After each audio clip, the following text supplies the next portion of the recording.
This is One Vanderbilt in Midtown Manhattan. Designed by the firm KPF, this massive skyscraper is one of the tallest in the city.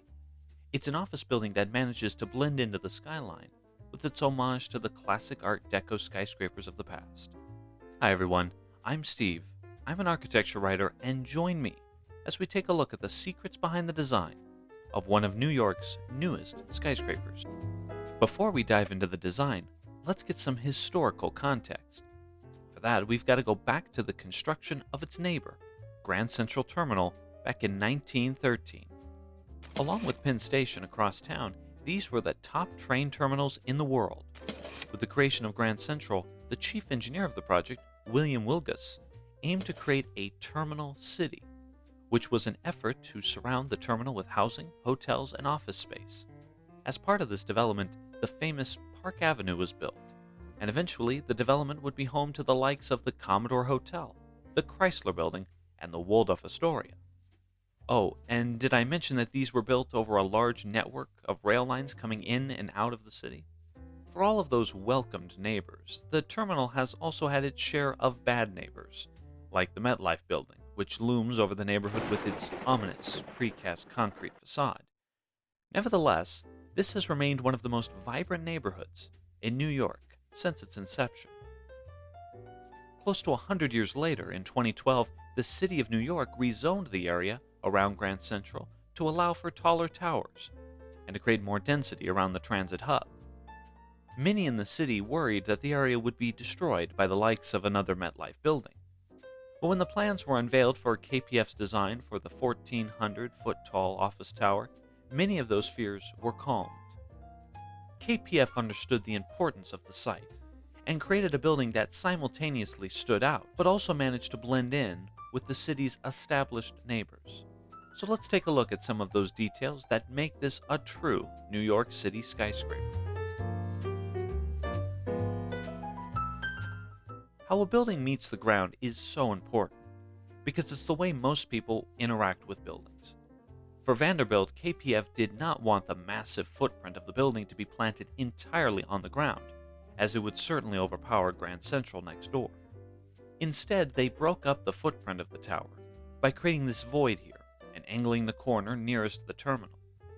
The diagonal cut draws the eye from one corner of the building right to the top of Grand Central, as if the tower is pointing to the terminal to show the real visual treat on the street is Grand Central.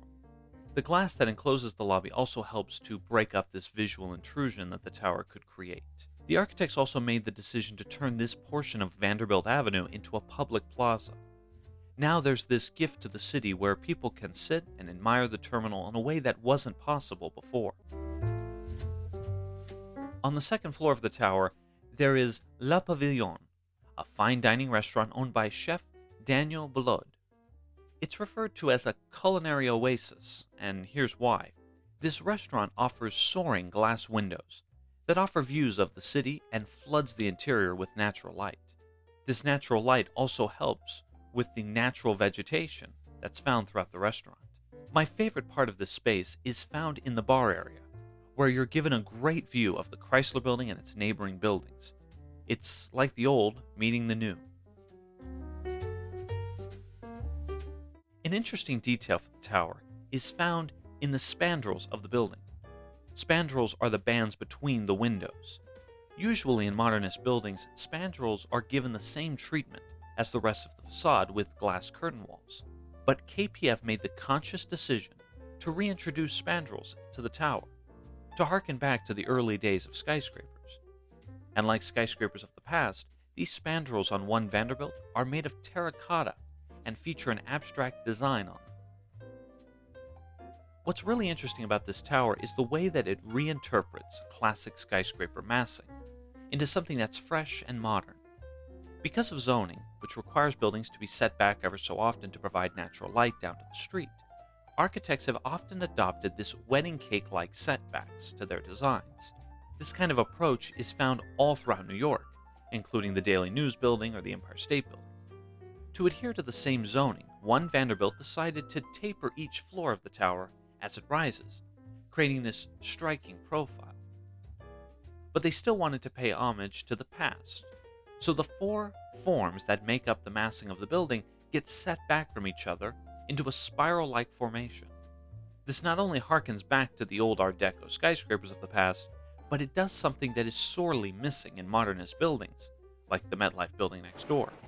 And that's a decorative top.